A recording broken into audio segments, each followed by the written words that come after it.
जानो गोनां BTR election जे सेप्टेम्बर दानाव गोबां भट होनानै आंखौ देरहासार खालामनानै जोंनि जे ससियेल वेलफेयार डिपार्टमेन्ट बे डिपार्टमेन्टखौ दखल खालामनो थाखाय मदद होगोन होनदों। फांखादल गामियाव दंफैयो। आंनि मुङा मुस्रि प्रदीप कुमार मुसाहारि। आं all BTR differently able persons protection अर्गानाइजेशननि आफादगिरि, गाहाय आफादगिरि। दिनै बे फांखादल गामियाव आंनिनो 2 नं गुमा समष्टि। बे समष्टियाव बिथांमोनहा गोबां दुखु जारलानि जेंनाजों लामा सामा जे हाब्रु दैब्रु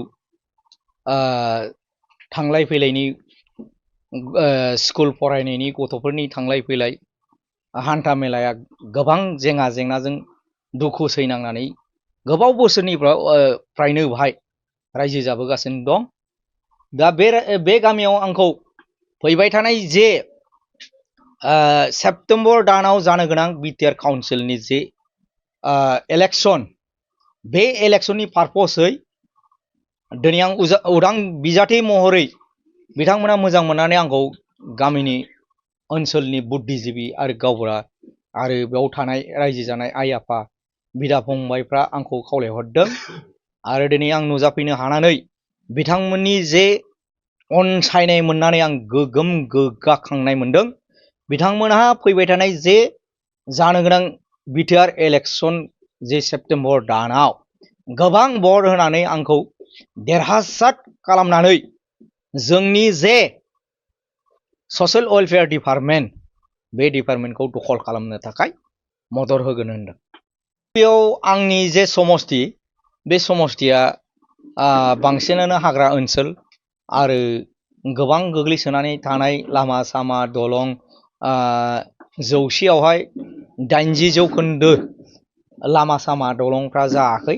दा नुनो मोनदों थांनाय समफोरनि जे गिदिर गिदिर गोरों गोरा नेता लायनो खिन्थु लामा सामाखौ सुबुं मानसि माहारिनि थाखाय थांना थानायनि समाव बे गामियाव हान्था मेला खालामनायजों लोगोसे गथ' उन्दै उन्दै फरायसुला फरायसुलिफोर थायो। दा बैफोरनि थांलाय फैलाय बा हाथाय बाजाराव थांनायाव लामा सामाया थिग नङाब्ला रायजो जानायाव जोंनि थाखाय गोबां जेंना नुजाथियो। दा बेखायनो फैबाय थानाय समाव आङो मोनफ्रोमबो गामिनि जे दालां लामा आं गिबियाव बेखौ मावग्रोगोन। बेनिफ्राय थांनानै थानो थाखाय आङो गोबां आसनिफोर सिन्था खालामदों। बैफोर आसनिफोरखौ आं बिथांमोननो खोथा होनाय मथे बेखौ दाथ' खोन्थाजोबजाया। दा ओनसोलनि गामिनि जे आइ आफा रायजो राजा बिदा फंबायफोर दं, आं बिसोरनि खोमायाव खोन्थाखाबाय। आंथ' रायजो राजानो साख्रि बाख्रिया आंनि आखायाव थाबो जानो हागौ। आं बेबायदि नंखाय फोलानाय राजनितिखौ खालामा। थांनानै थानाय समाव जे ओनसोलावनो गामियावनो जे स्मल स्केल जे इन्डास्ट्रिफोर, बैफोर गोरलै गोरलै उद्यगफोर आं खालामनानै एंगेज खालामनानै जेरैबायदि डायरि फार्मखौ होजायो, जेनेबा माखासेफोरखौ आं बुंथ'ला, नङाबा बिर'धि पार्टिफ्रा माने आंनि उन माबा मोनसे गायनानै बैसोर पाब्लिकफोरखौहाय खोमसि लामायाव लांनो हागौ।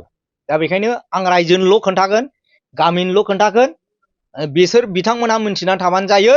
फैबाय थानाय समाव आं small scale industry self dependence माने गाव गावनो थांनानै थानो हानाय स्वाबलम्बी उन्नति आर्थिक भाबे सर्स पार्मानेन्ट अफ सोर्स जे लाबोनो हायो, बे लामाखौ आं बिथांमोननो बानायनानै होनो नाजादों। फैबाय थानाय समावहाय बयबो ओनसोलनि जाथि धर्म बासियालासे गोबां भट होगोन होननानै आं मिजिंथियो। आसा बिसिनाव फैसा दं, आंनाव सुबुं जे रायजो राजा आइ आफा दं। बिसोरनि फैसाया जाहैबाय पापनि खामायनाय फैसा। जों जाहैबाय सासे निरुहुआ जे दिव्यां सुबुंनिफ्राय आं गसंनानै पाब्लिकखौ रायजोफोरखौ सेवा खालामनो थाखाय ओंखारदों। पाब्लिकनि आं सासे मोजां प्रतिनिधि। आङो बुंनानै लानो हायो।